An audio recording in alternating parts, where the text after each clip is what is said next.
Okay. Great. Okay. I'm going to kick off. So good afternoon, everyone. I'm Chelsea Judy, and I am the New South Wales Government Lead for the Nature-Based Solutions Taskforce. I hope everyone had a safe journey here to COP. You're not too jet-lagged. I woke up at 4 a.m. this morning, so I'm feeling very grateful for the coffee stand back there. So firstly, I wanted to say we're really honored to be here in the Australian Pavilion at COP28 in Dubai. I want to say a big thanks to DQ for having us. I'm particularly thrilled to get to talk to you today about some of our work our interjurisdictional task force has undertaken in the past year, which is focused on how governments can bring together net zero and nature-positive goals. It's inspiring to see how nature and ecosystem services have become a main theme at COP this year, particularly the role of nature-based solutions and how it can play a role in helping us both mitigate and adapt to the effects of climate change. So I may start the session by introducing our panelists, our esteemed panelists. I'll then give a really brief overview of the Net Zero Futures Policy Forum and our task force, as well as a policy compendium that we are launching at this event that looks at nature-based solutions across the various Australian states and jurisdictions. And then we'll move to a Q&A with our panelists, and then I will open it up to the audience for questions. So first, to my left, we have Andrew Lewis, is the New South Wales Office of Energy and Climate Change's Acting Deputy Secretary of Energy, Climate Change and Sustainability. Kate Hart, skipping Mark, sorry, I'm in a different order here, but Kate Hart is the Executive Director of Environment, Heritage and Sustainability in South Australia's Department of Environment and Water. Martin Hasey is the chair of the Premier's Climate Change Council in South Australia and the Special Envoy to Singapore and Southeast Asia. And then coming back to Mark Rodriguez, he is the Executive Director of Climate Action and Circular Economy in Victoria's Department of Energy, Environment and Climate Action. You can change the slide. So, something probably many in our audience are familiar with, but perhaps others may not know, is that in Australia, before we open up conversations or meetings with groups of people, we often do an acknowledgement of country. So the purpose of an acknowledgement of country is to recognize the continuing connection of Aboriginal people to country, their lands and waters, and their history of being custodians of country for thousands of years.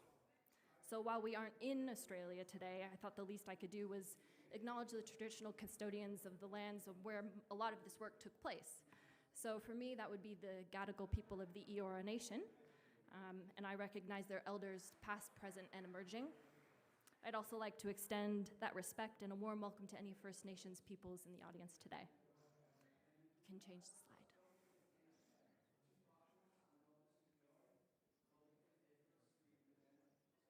They don't have a clicker.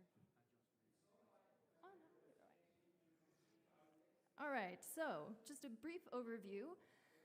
The Net Zero Futures Policy Forum is an under-two coalition partnership of subnational jurisdictions across the globe that are looking for sort of a venue or a place to come together and to tackle common policy challenges when it comes to climate change and reaching our net zero goals. It was established in 2021, where the ministerial leadership group set out the first 3 policy priority areas, which included transportation, green hydrogen, which we'll have an event tomorrow, so hopefully see you all there, and also carbon sequestration. Our task force, the Carbon Sequestration Task Force, was established in mid-2022, and it includes members from New South Wales, Victoria, South Australia, Tasmania, Western Australia, Queensland, Scotland, and Wales. We are also taking new members if you would like to join. Originally, we were focused specifically on biological carbon sequestration, looking at how different states are deploying policies or programs to encourage the land sector to scale up efforts to store carbon predominantly in forests and soils. After COP27, the task force changed tack a little bit. Our work on carbon sequestration led into questions about other policy levers that are available to us besides carbon markets that are available to encourage or incentivize actions that maximize natural ecosystems' capacity to store carbon or draw down atmospheric carbon.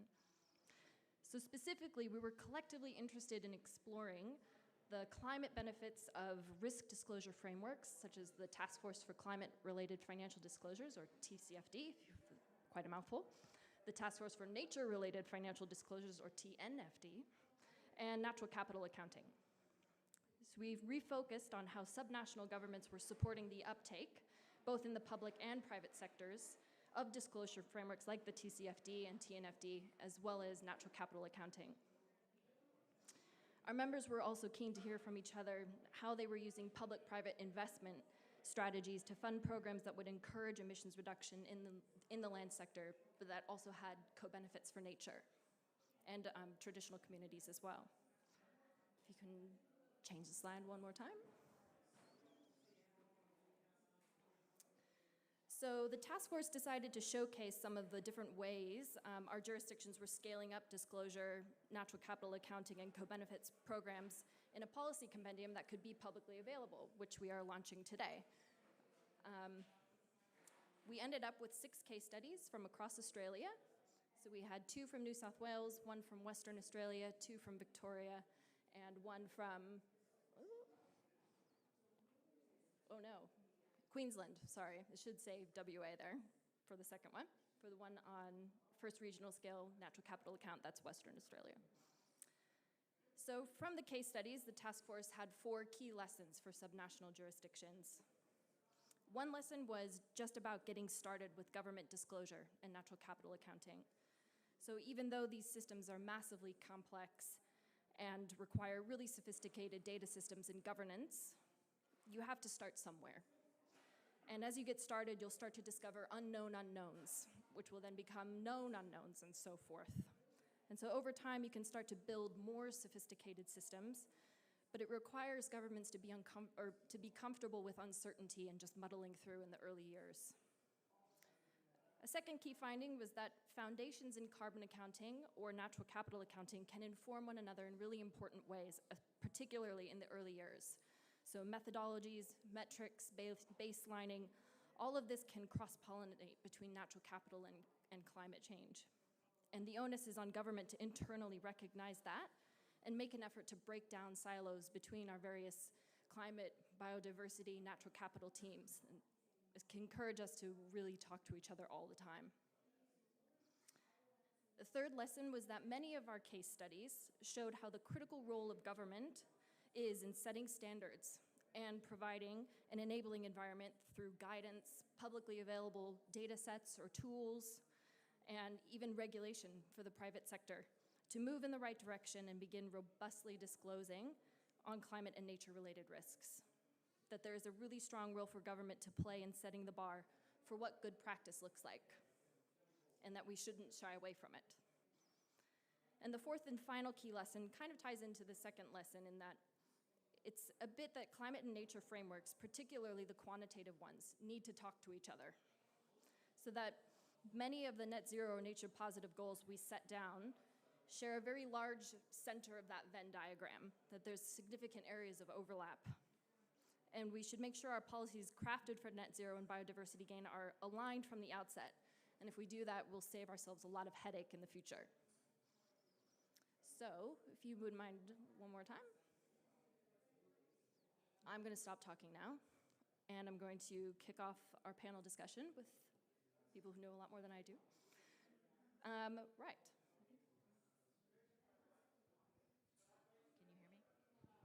Can you hear me? Yes. All right, so with that whirlwind overview of the policy compendium, I'd now like to turn to a Q&A with our senior officials. So the first question I have is kind of riffing off that last lesson about alignment.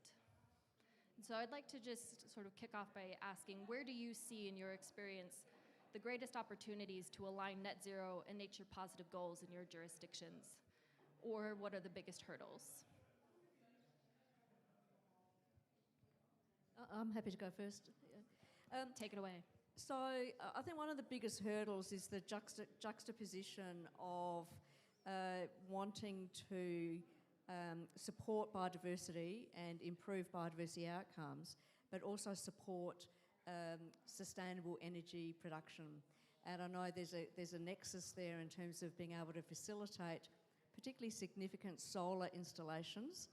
And we have a cumulative impact at the moment in South Australia of solar installations covering up to 700 hectares at a time and clearing native vegetation in order to do it, but wanting to support sustainable energy. And South Australia's sustainable energy generation at the moment is at 77%. So we have achieved a significant growth in sustainable energy, but there is a cost to that. So I think that is a significant hurdle that we need to identify and overcome.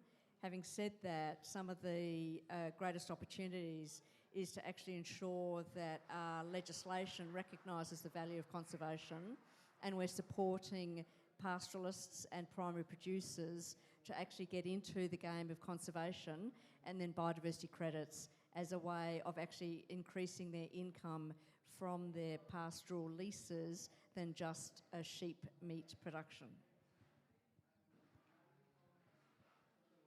I'm happy to jump in. They're quite symbiotic in many ways. If we think about nature-based solutions and carbon sequestration in the landscape, they form such an important pathway to net zero. In Victoria, around 20 megatons is sequestered in our land use change and forestry sector. And, you know, that's providing the time for other sectors to decarbonise. So it's playing a huge role in that sector. At the same time, I think the climate side of things is providing perhaps a roadmap for the nature-based solutions. You know, they're up to COP15, they're a decade or so behind, and in many respects, whether it's the measurement and the counting frameworks, the other areas in which the carbon markets have developed and grown, I think that's providing a basis from which the biodiversity and nature positive agenda can start to grow from and progress. But I think increasingly that's being recognised on both sides, that you have to think about these things in tandem. And I think about some of the earlier nature-based sequestration work that we did. You get the biggest carbon benefits from things that aren't necessarily great for the environment, like plantation investments and things like that. So you do the sequestration work in a very different way than if you were just doing it purely for the carbon benefit. But at the same time, the carbon credits are what's bringing the market into the nature-based. So it's trying to work out how to bring those two together. And I think some of the case studies that are in the compendium released today will draw out some of the different approaches being taken across jurisdictions. Thanks, Mark. And Kate? Yeah, I certainly think, you know, obviously the land sector and primary industries are definitely a natural place for net zero and nature positive goals to come together. Obviously, yeah, landholders, farmers, growers are uniquely placed to deliver both emissions reductions, restore natural ecosystems, but also continue the food and fibre production that is absolutely necessary for our agri-economies. And sort of picking up what you're saying, Mark, is that in New South Wales, one of our programs, the Primary Industries Productivity and Abatement Program, is providing educational resources for those groups to really try and work out how they can participate in carbon markets, and particularly the Australian government's carbon market. So we're certainly playing a facilitative role to help, because we know that many farm businesses are small to medium businesses. They're very time poor, and the more we can help with providing that information rather than them having to try and find that information is going to be particularly critical.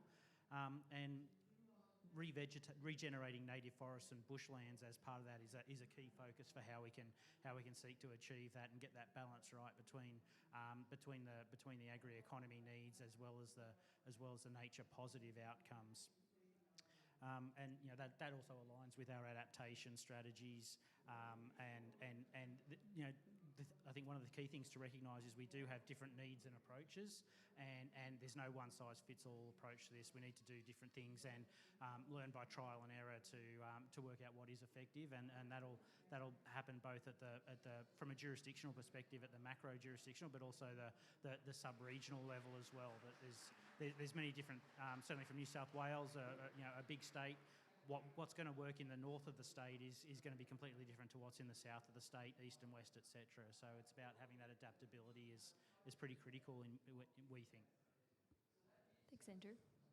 And Chelsea, I also say to reconcile the kind of tensions between urban growth and biodiversity, because of course biodiversity is just not applicable to regional and rural property, as critically important as that is, but also to urban areas. And if we really want to underwrite our cities as being truly livable, we have to absolutely value biodiversity in our urban areas and embed that into our planning systems, into our acts of parliaments, so it actually becomes legislated.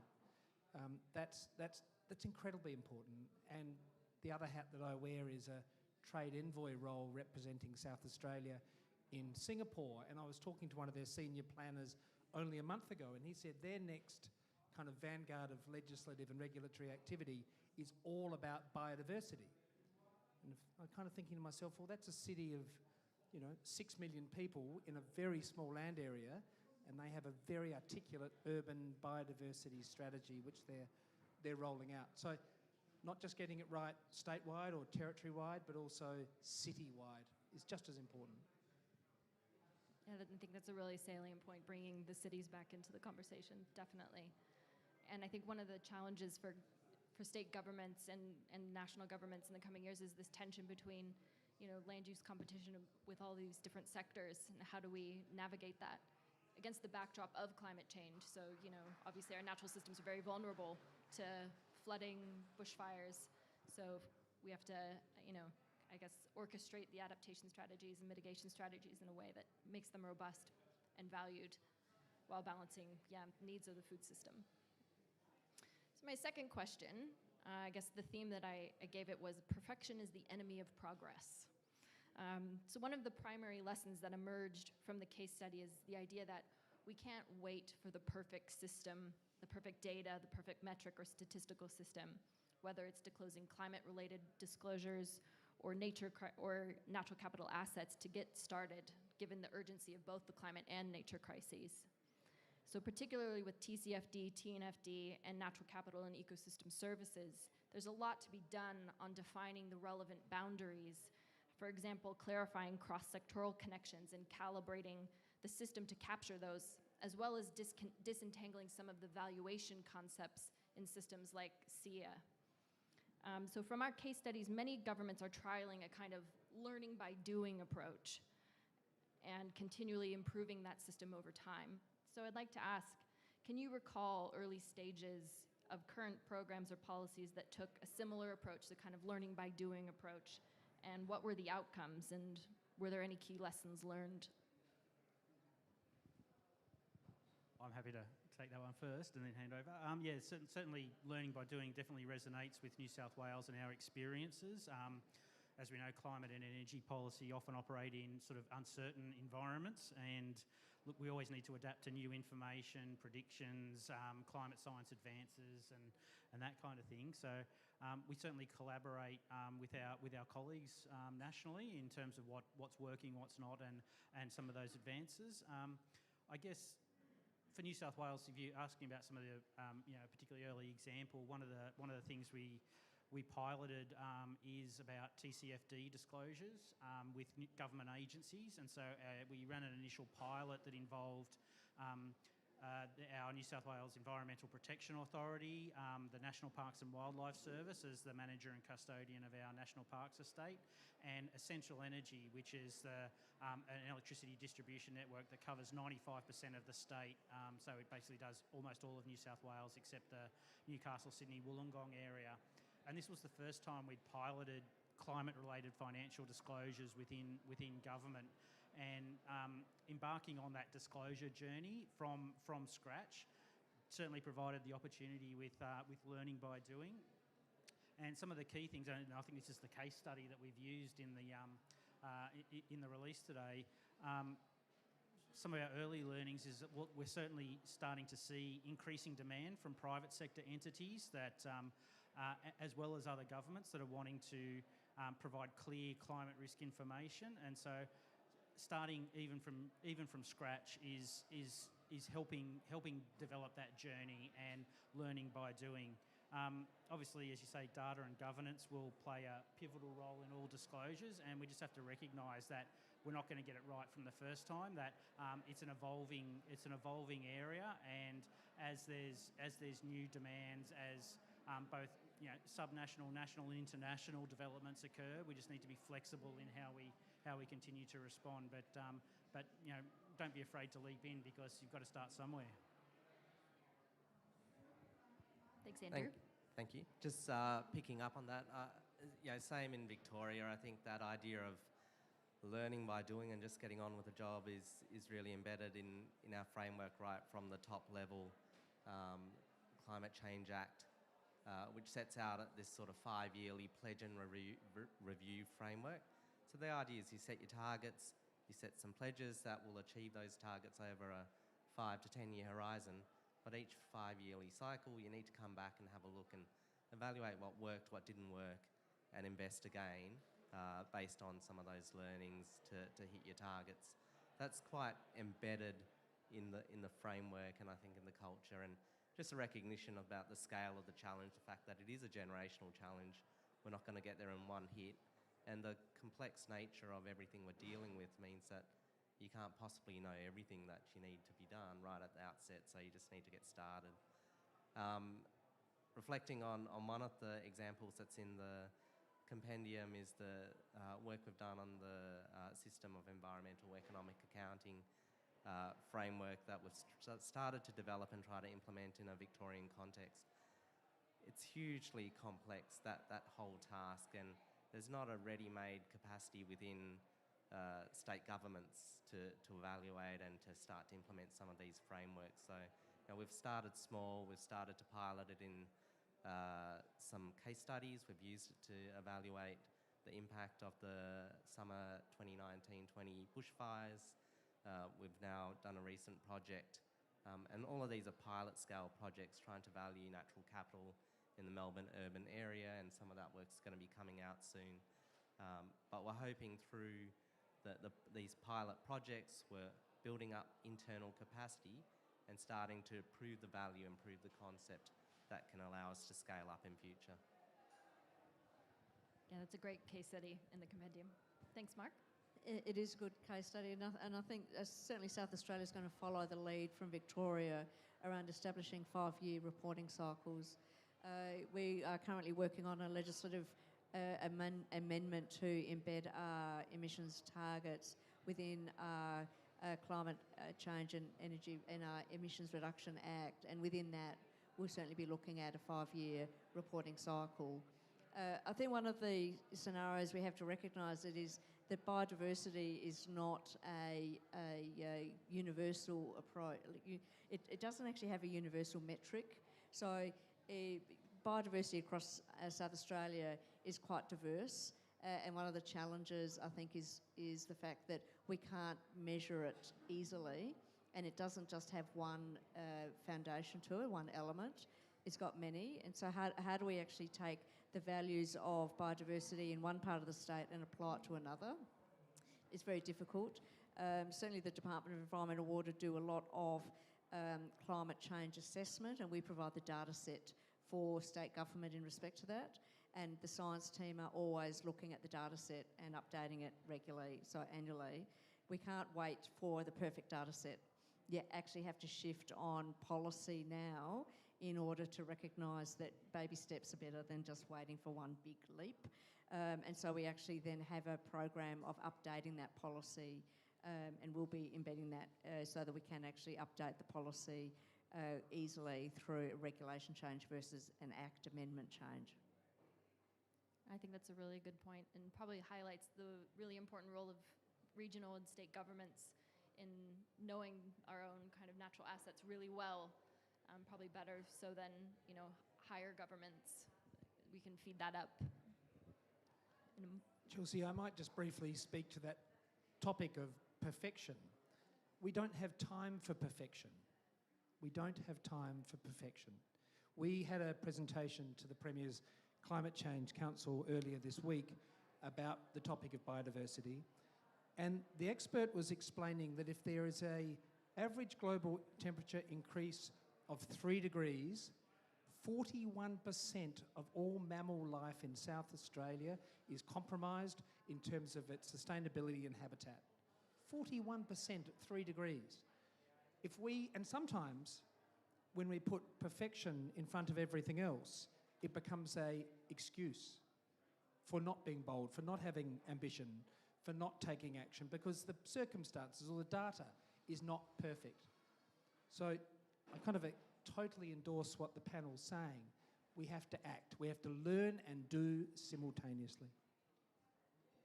Couldn't agree more with the urgency. Thanks, Martin. So my third question is about the role of government. So with 4 senior officials on the panel, I feel like this is a perfect place to have that question answered. One of the core themes that emerged from our case studies was the role of government in aligning carbon and nature goals and generating the tools or signals to and for industry to begin resetting their economic relationship with nature, essentially. So drawing on your own experiences and from your own areas of expertise, how can government cut through the noise to provide clear guidance both for itself and for the private sector on best practices for incorporating emissions, carbon intensity, or natural capital into decision making?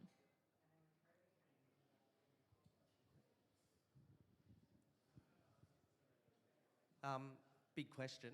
I don't think there's one answer to that. It looks very different depending on what you're talking about, what sector you're talking about, who the stakeholders are, what state of maturity they are in their journey.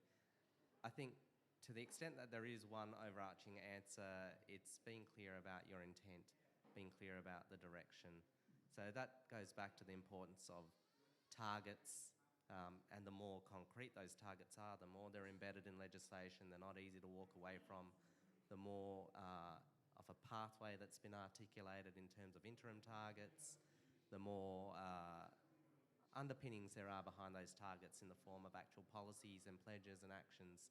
That gives the broader market sectors, players in that, the confidence with which to engage with that, to invest and to make their plans. So I think that's a general one that's quite true, not just of this sector, but more broadly across the economy, that sort of clarity of intent and purpose. Thanks, I Mark. certainly agree with that. I think the legislative framework is absolutely paramount, that we actually have a foundational legislative framework, which isn't, even though the targets might be movable or we're actually using different data sets, there's a common understanding of the direction that we're heading in, and the same assessment tools are being applied. The South Australian government, over successive governments, has had a clear target about emissions reduction and a sustainable energy production. So it doesn't really matter whether it was a Labor government or a Liberal government. The same approach has been applied really now for more than 10 years. And I think that's where we get success, that successive governments will not change direction significantly. So they might change some election commitments around it, but in actual fact, the direction that the government is heading is the key that we've adopted. And there's respect between both sides of government. In South Australia, we have a very strong two-party approach. The independents are making quite a lot of ground, but they also are looking at existing government policy and endorsing it and reflecting it in some of their own election commitments. So I think that's absolutely critical. And the other area that governments can influence is, of course, funding. And what are the funding policies that can be applied so that we are getting new initiatives and innovation through different systems. I think a lot of people look towards government for that investment. Now, government can't invest everything. It can't be the sole investor, but it can actually provide the foundational investment to shift the goalposts and to shift the direction by degrees. And I think it's critical that there's the financial commitment from governments in addition to the policy commitment. Thanks, Kate. The government's role is to catalyse and to lead. And to give an example, so 1 in 3 rooftops in South Australia have solar PV. Now, that started circa 2010, and that was incentivised. So this only happened as a consequence of government leadership, federal and state government leadership. And South Australia now, and that educated the community. And without that government catalyst, it wouldn't have happened, certainly not as quickly. Now it's almost institutionalised in South Australia that you've just got to have panels on your roof. And that type of leadership is absolutely critical. So this is the conversation we often have with government about, well, government might need to incentivise for a short term, and it actually creates a market, or it educates a community. And I think sometimes also we talk about GSP, gross state product. I think we should be talking about gross sustainability product. I mean, we should be talking about the long-term futures of our cities, of our communities, of our states, of our territories, and that's all about sustainability. That's all about climate. That's all about emissions reduction. And we're all doing different things. South Australia is doing extraordinarily well on the renewable energy side of the ledger, whereby now in 2023, about 17% of carbon emissions in South Australia come from energy. 10 years ago, that would have been considerably higher. But our attention now is land use and agriculture and transport. How do we decarbonise those other sectors? What role can the government play to catalyse that? So the government often needs to step in early, and the government can step out because it's actually created a market or a trend or a movement. It's really, really important. So government leadership. Yeah, great points. Thank you, Martin.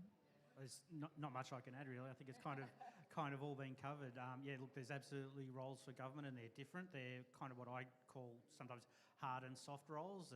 Hard is when it's more a regulatory, a policy making, a legislation setting. And look, it was great from New South Wales that just before we arrived here on Wednesday, the Parliament passed our new climate change bill, which set our 2030, 2035 and 2050 targets in legislation, and also established our net zero commission, which was an election commitment of the government. So we've done that since the election in March this year. So it's really great achievement to have, and that's setting some of those hard legislative targets in place, but particularly around things like data and metrics and reporting.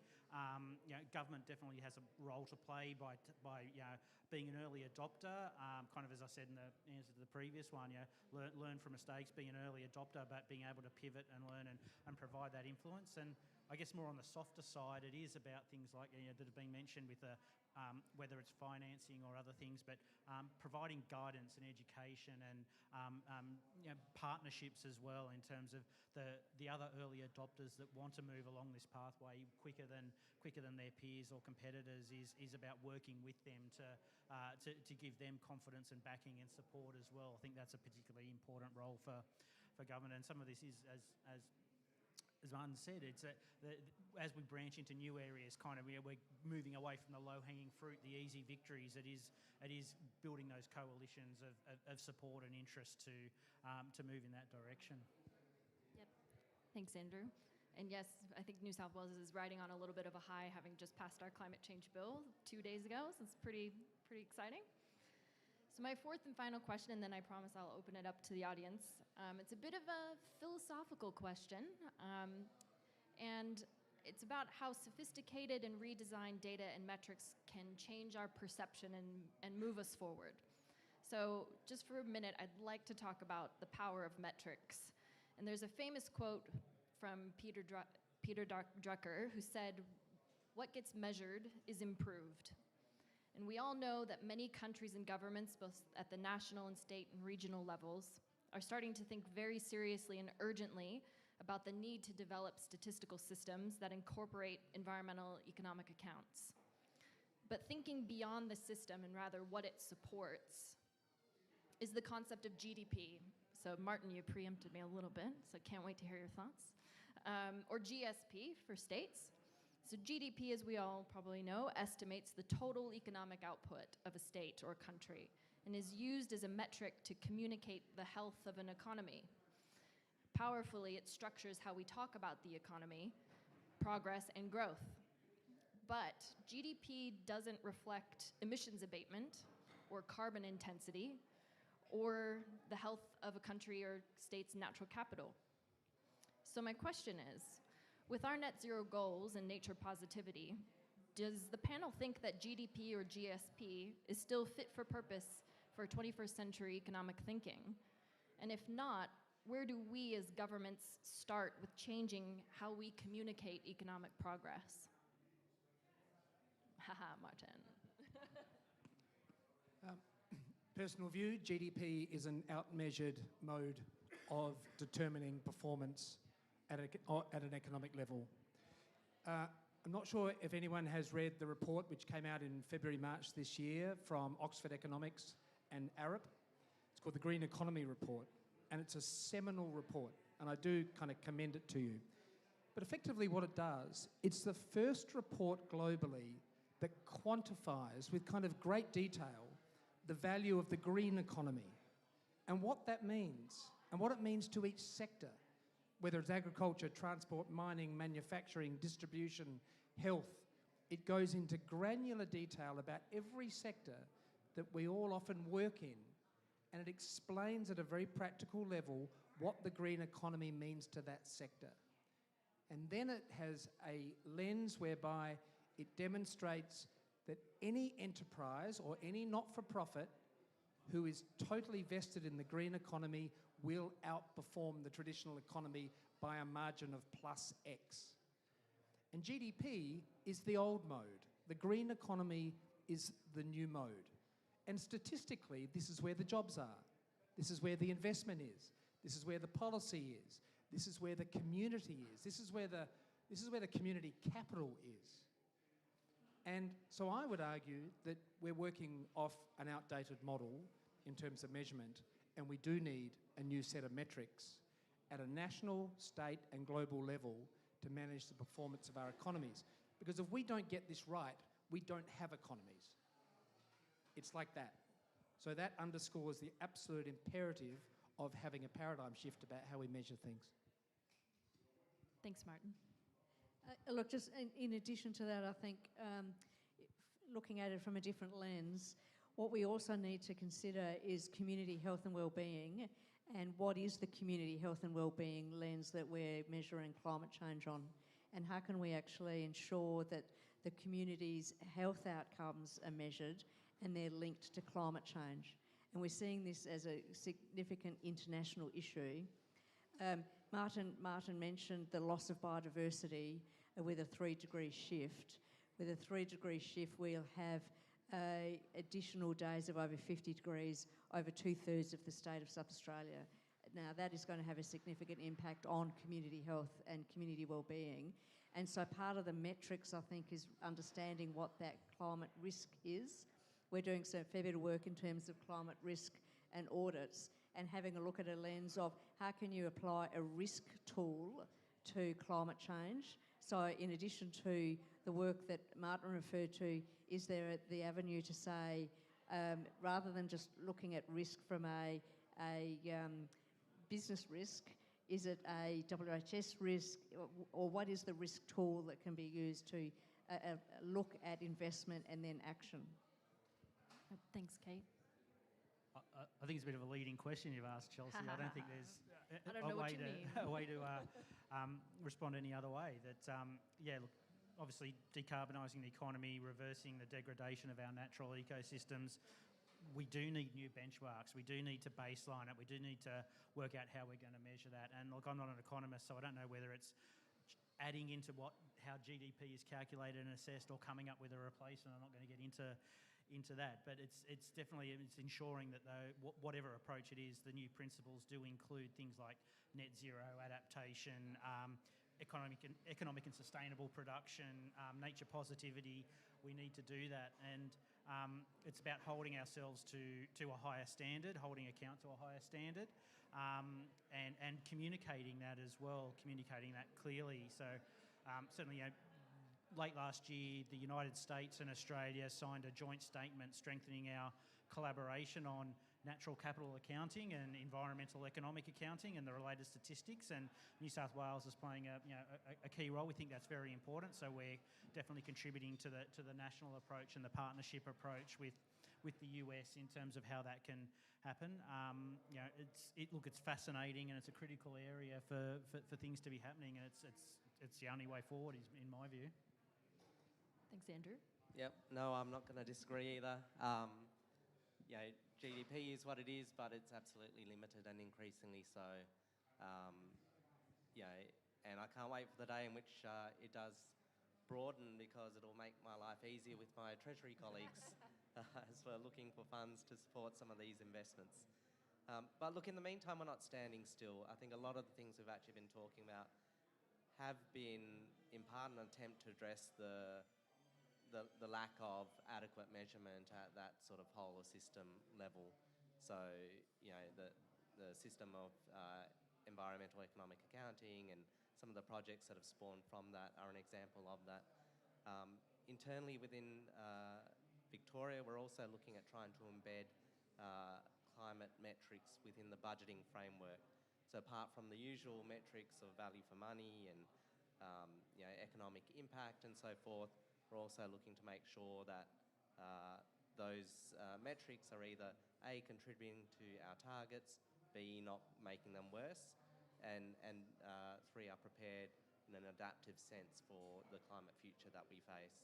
So there's a few things in there. I'm sure that's happening across jurisdictions in the private sector as well, where we're putting in place these sort of quasi-regulatory type measures internally to try help address that issue.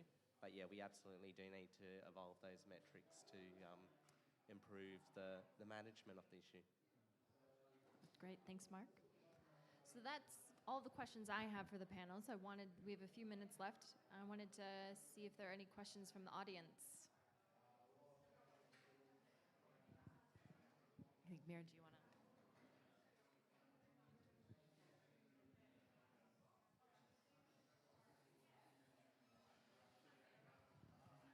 Thanks very much. It was a fantastic panel. So I was one of the architects of the UNSCEA, sorry to say that, and NCA. And I guess what I'm really interested in is whether you see there's any need to have spatially disaggregated accounts. I think that's sort of one big thing that we never really kind of got off the board.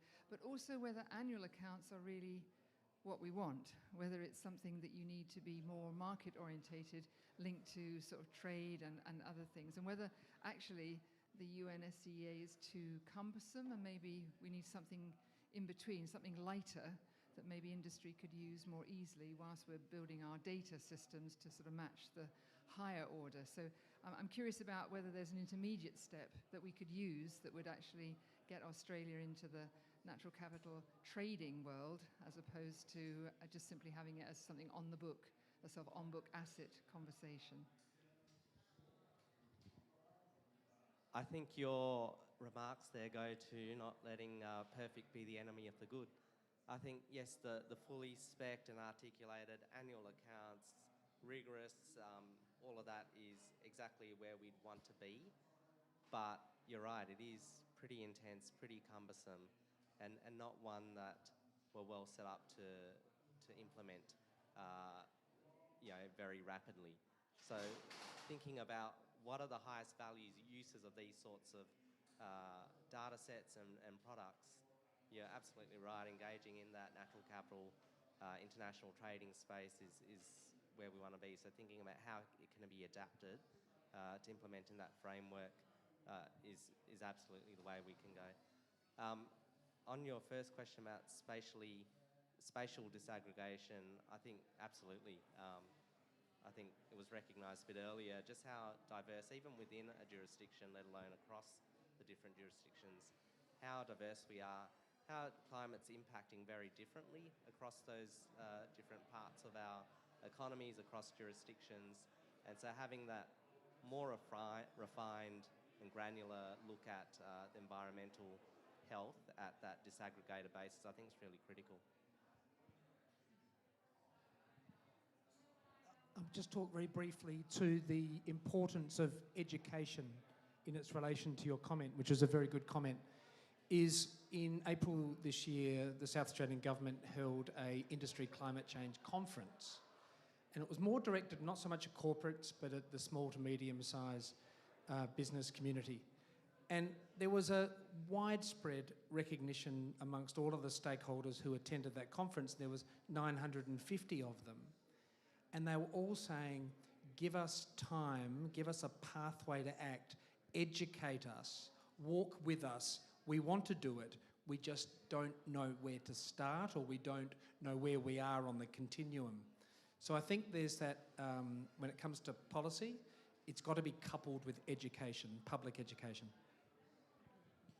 And I also think, going back to the role for government, it's also about, we know that there are, particularly at the top of the consumption chains, the supply chains for industries. You know, I'll take example, the two major supermarket chains in New South Wales and more broadly in Australia, Woolworths and Coles, just as an example. Look, the last thing that we want is for both of those to be having slightly different approaches to things, and then all the way down the supply chain, those that want to supply to both organisations having to basically be more challenged because the rules are slightly different, or the requirements in terms of scope 3 that are being driven down are slightly different. So there's definitely making sure that there is consistency, and that no matter what the scope is, and yes, we do have to be ambitious, fully agree with that, but it's about checking in on a regular basis as well to make sure that things are not maybe going a little bit off track, and that what is being identified is achievable while still having some of the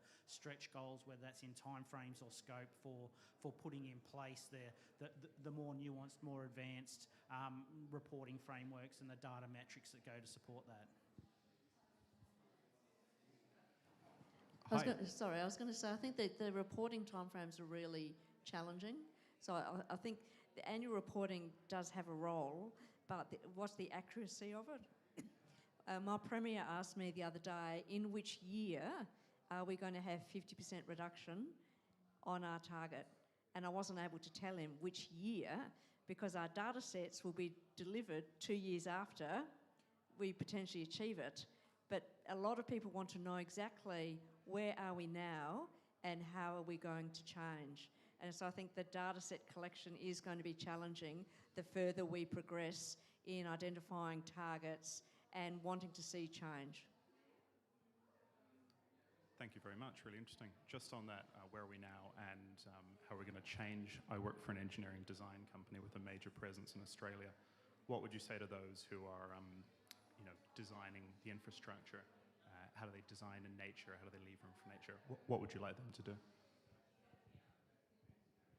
Well, I guess when it comes to infrastructure, and again, don't want to sound like a broken record, but government has a key role to play here, because government drives a lot of the infrastructure investment, and so it's about using not only the procurement frameworks to source the products so that it's sending that signal, but it's also making sure that right at the outset that the specs and the parameters appropriately build in the sustainability requirements, and it goes to a whole range of things. Local content as well is important, but really having that focus. And I know from New South Wales, it's something that we're very much focusing on, is how can we leverage. And again, it's not just about the government being out there and doing its own thing and setting these, whether they're unrealistic targets. It's about recognising that working with the major businesses that are going to be the lead contractors that are also doing private sector development, particularly in the housing and construction space, the office buildings, etc.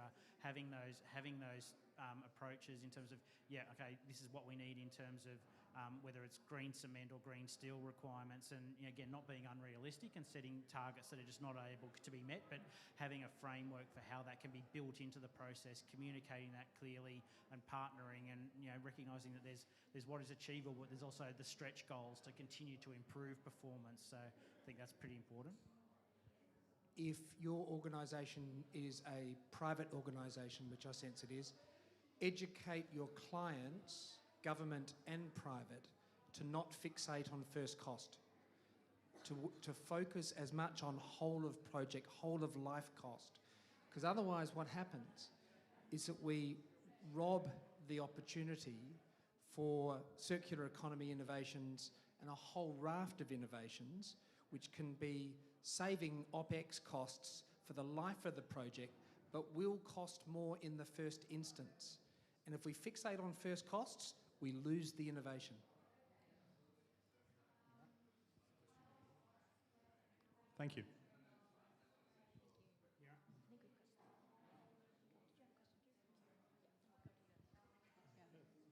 I had raised my hand earlier. Thank you.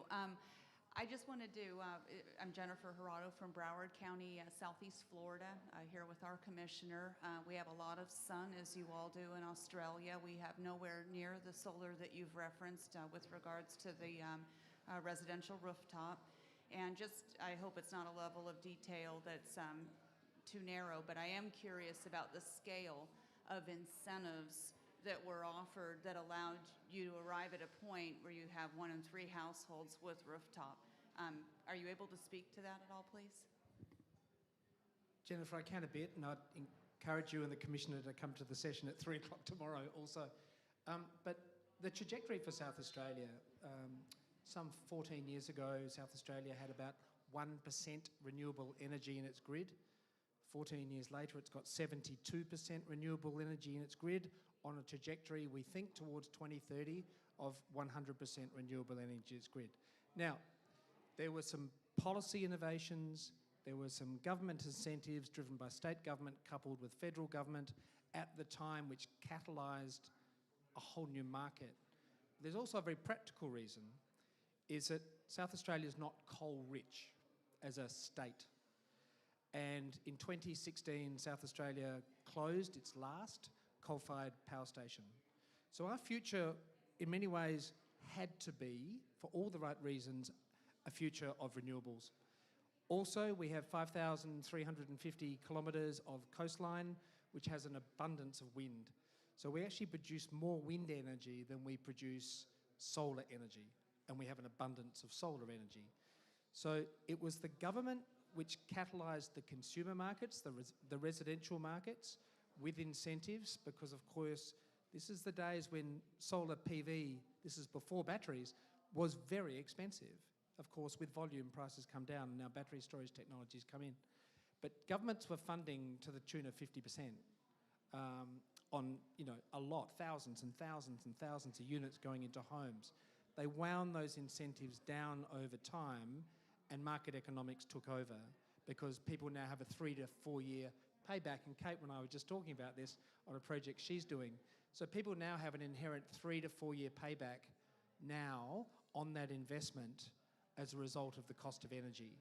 So the market's taken over, I guess, is the answer, Jennifer. So it's kind of a compelling story, but the conditions were right for it in South Australia: wind, solar, batteries, and soon to be hydrogen.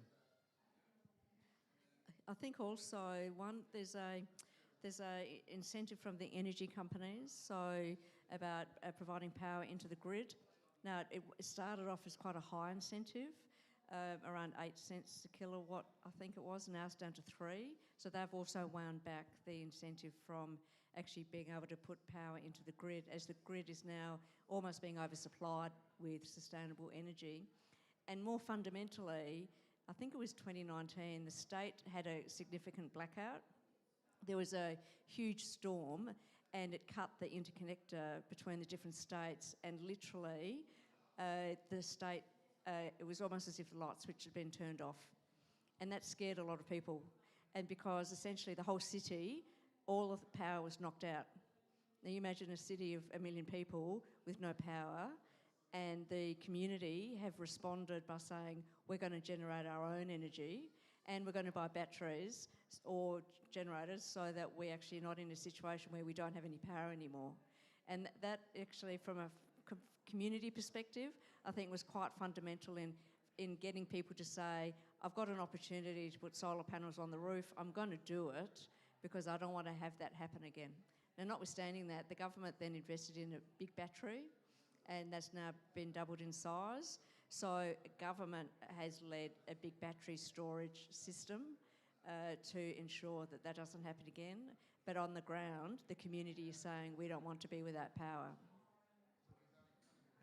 And what I'll add to that, in New South Wales, everything is the same.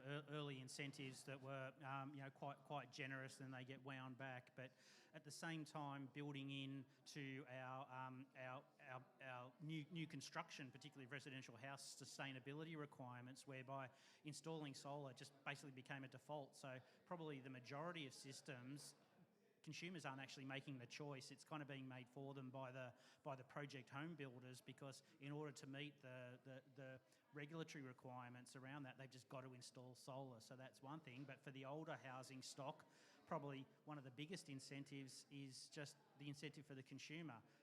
For New South Wales, I'm sure it's the same for South Australia and Queensland, installing solar reduces your power bill by 50% straight away. So there's a direct financial incentive to save money, not necessarily to, whilst there's still some subsidies on the upfront cost of installation. I think it's those longer term savings, and it's just become ingrained in terms of, there's no sort of real questioning about the need for solar in Australia, in our jurisdictions. It's become accepted, and yes, it's taken a while. It's over time, but there's no. I don't think I really hear any concern about not installing solar. It's just a matter of how soon can it happen for those, and we continue to have focus on, particularly for our low income households. We're trying to do new incentives, new systems, new programs for those that can't afford the upfront cost to allow them to get it installed and then sort of pay back over a longer time. And we're seeing that, again, government is not having to sort of do some of those programs, because we're seeing various green financing solutions, low interest solutions that are again, as you said, the market is responding and making that a part of their business, that they can not only generate some of the sustainability credits I'll use more generally, in terms of it's good for their business from that perspective, but it's also being economic for their businesses. So again, it's an area where government has had to get in, lead early, but it's about, the key thing is about recognising the market changes, not staying in there, backing out, and then redeploying the resources, the capital that we've been putting towards that, to the next thing and the next thing and the next thing. Just quickly to add to that, the next things that we're looking at in Victoria, batteries. So batteries are probably where solar was 5 to 10 years ago in terms of cost and affordability. So trying to shift some of the economics of that to increase uptake. It's much cheaper to use your solar for your own energy consumption than it is to, or much more beneficial financially than to export it back into the grid. So that's one. Looking at loan schemes, we recognise that not everyone can afford the upfront costs. Today in Australia, asked about costs, it's probably about $2,000 for a solar package put on your roof with all the incentives. That will power a family-sized home, so it's reasonably affordable. But a battery, you're looking at $6,000, $8,000, $10,000 on top of that. But even that $2,000 for lower income households, for renters who don't own the home, there are issues there, equity issues, and access to that we're starting to look at doing some work on. The other thing I'd notice, we're now reaching a point of penetration of these distributed energy resources that it is creating some issues for the electricity grid, and thinking about some of those rules, some standards, the controllability of those resources from the network operators and things like that are all things that, across jurisdictions we're having to work through now, because we are getting to those 30-40% type rates. Hello. Hi, so I'm a student from a university in Texas, and I've been doing research on equitable climate policy in federal states like Australia and the United States.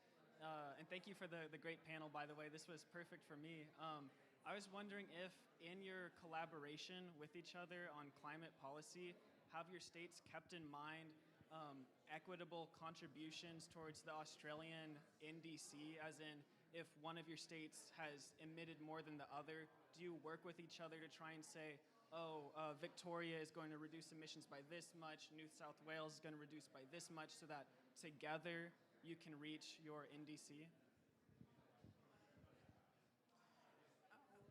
I don't think we've necessarily thought about it from that perspective, because each jurisdiction sort of has set its own targets, and whilst there's quite a lot of similarity, there are some differences. But I think the key thing is that we all have targets, and net zero by 2050 is kind of like the baseline, and then there are interim targets, and they're generally aligned. There might be some differences.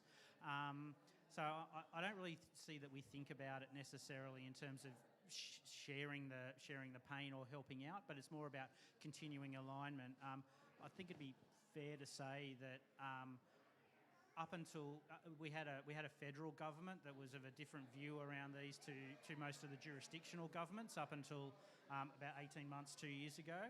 And there's been a significant change in terms of the states were driving, particularly in energy policy, but it relates more broadly to climate change policy. The states were kind of having to go it alone, and whilst they did talk to each other and share approaches, it was kind of like a collective action. But with the change in the federal government, there's been less need for jurisdictions to be pushing the boundaries because there is a much more joined up national and state jurisdictional cooperative approach.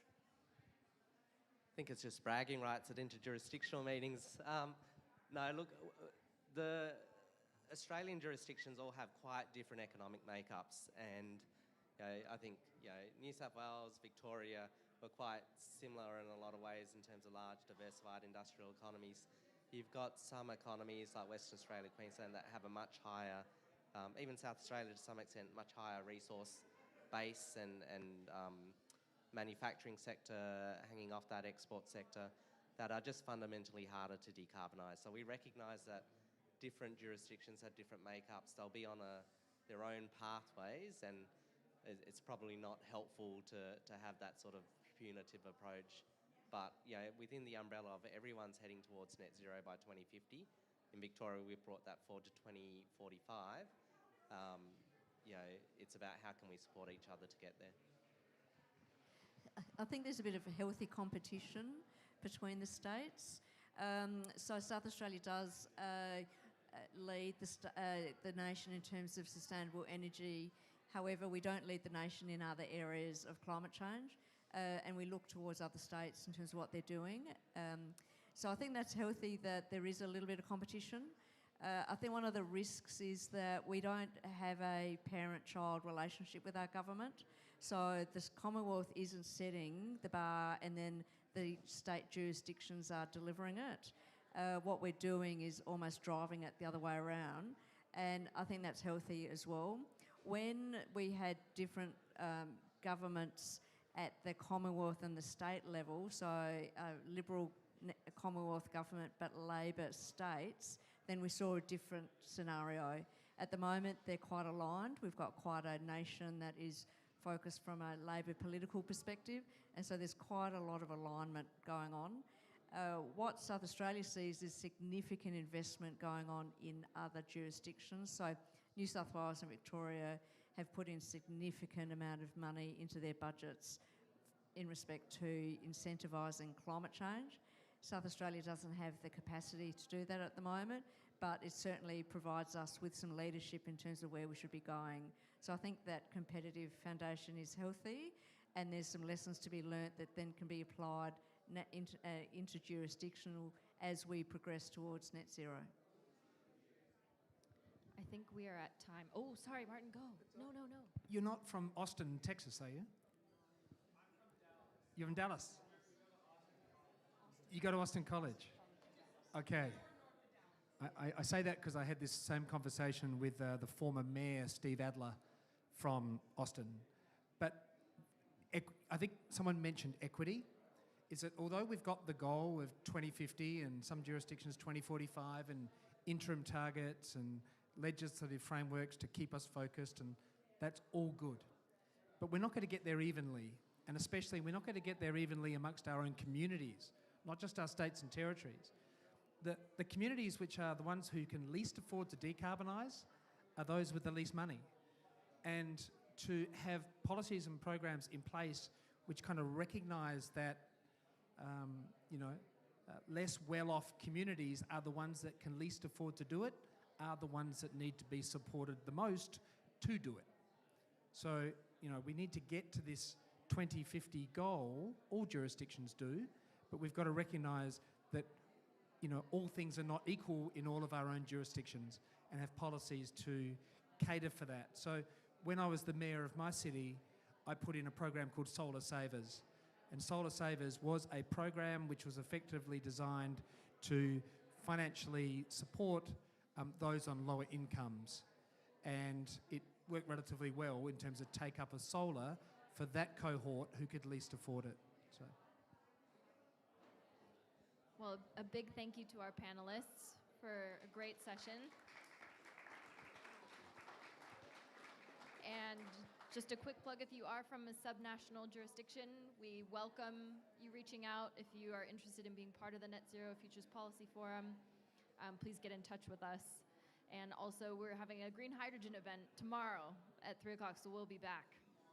So we'd love to see you there. So thank you again.